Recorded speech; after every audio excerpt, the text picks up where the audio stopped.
সালামু আলাইকুম। আবারও আপনাদেরকে টেকনিক্যাল অ্যানালাইসিস ইউটিউব চ্যানেল ও ফেসবুক পেজের পক্ষ থেকে স্বাগতম। তো বন্ধুরা দেখেন, এই যে একটা ডাটাই কন্ট্রোলার 60 ভোল্ট। তো আমরা ইতিমধ্যে খুলে নিয়েছি। তো এটার মোটরের সাইড কোনো শর্ট নাই, মসফেট সেকশন এবং ড্রাইভার সেকশন ঠিক আছে।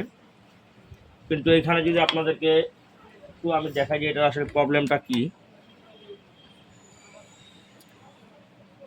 তো যারা আমাদের এই ফেসবুক পেজ এবং ইউটিউব চ্যানেলে নতুন, আপনারা অবশ্যই ফেসবুক পেজ থেকে দেখলে অবশ্যই আমাদের পেজটিকে ফলো করে দিবেন।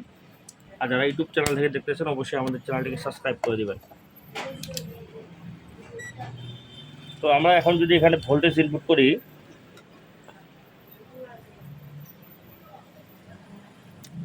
দেখেন এই ফেজটাতে আমাদের কোনো ভোল্টেজ নাই।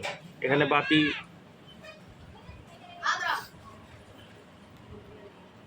এখানে এলইডি ব্লিঙ্ক দিতেছে। তো দেখেন এখানে কোনো ভোল্টেজ নাই, এখানেও ভোল্টেজ নাই, এখানেও ভোল্টেজ নাই। এইটা যদি দেখি তো দেখেন 2.8।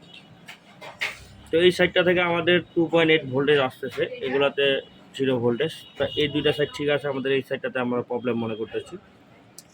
কিন্তু এখানে আমাদের এলইডি, যে এলইডিটা আছে, এলইডিটা সঠিক ব্লিঙ্ক দিতেছে। এবং আমরা এখন যদি পিক আপ দেই তাহলে এই এলইডিটা কিন্তু বন্ধ থাকার কথা। তাহলে আমরা এখন যদি পিক আপ দিচ্ছি, তো দেখেন এলইডিটা কিন্তু এখন ইমার্জেন্সি সিগন্যাল দিচ্ছে।